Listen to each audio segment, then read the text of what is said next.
করে তখন সে নিজেকে বলশালী মনে করে। শক্তি লাভ করলেই তার মধ্যে অহংকার চলে আসে, অভিমান চলে আসে। তার কারণ হলো সে একটা সহজ কথা বুঝতেই পারে না। এই সব যা হচ্ছে সময়ের জন্য হচ্ছে। সময়ের থেকে বেশি বলশালী আর কেউ নেই।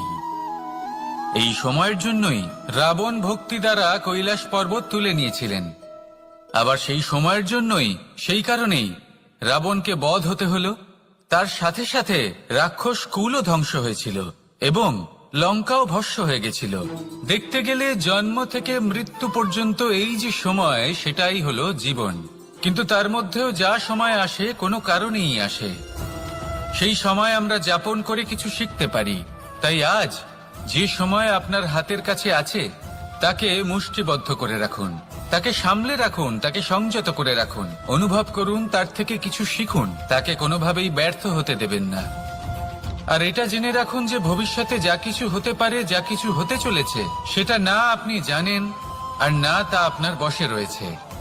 সেই জন্য আজ অহংকার বা অভিমান করে নিজের ভবিষ্যতের ক্ষতি করবেন না, সেই অনর্থ ঘটাবেন না। এটাই হলো সময়ের অর্থ। আসুন আমার সাথে ভালোবেসে বলুন, রাধা রাধা।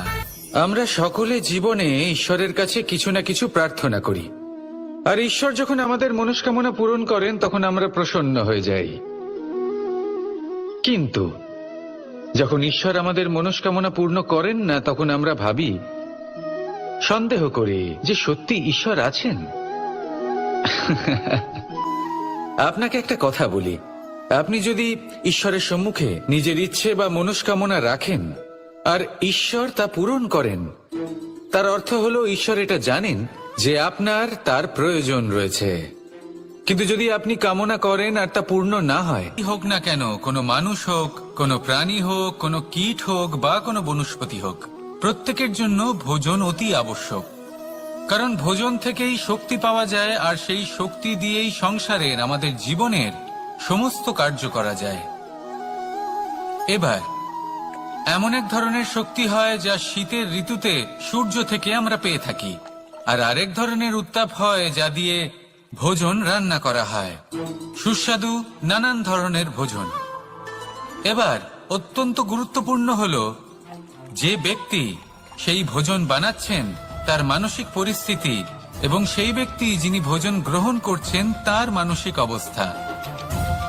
যখনই আপনি ভোজন বানাচ্ছেন তখন ভালোবাসার সাথে কাজটা করুন, ধন্যাত্মক ভাব নিয়ে, সৎ ভাবনার সাথে। কারণ আপনার এই মানসিক স্থিতি শক্তির আকারে সেই খাদ্যের সাথে মিলে মিশে যায়। আর যখনই আপনি ভোজন গ্রহণ করছেন তখন সদ্ভাবনার সাথে, প্রসন্নতার সাথে গ্রহণ করুন, ধন্যাত্মক ভাব নিয়ে।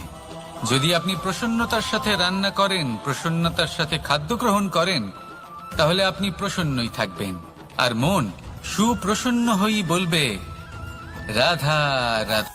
মানুষের মানসিকতা এমন হয় যে সে যতটা করে আশা করে যে তার থেকে অনেক বেশি তার বদলে সে পাবে। দেখুন, সবকিছুই আপনার ভাবনা চিন্তার উপর নির্ভর করছে। আপনি যদি ফলের বিষয়ে ভেবে কর্ম করতে থাকেন তাহলে সেটা অনুচিত। জীবনের আসল আনন্দ হলো নিজের কর্ম করতে থাকা, ফলের চিন্তা করা উচিত নয়।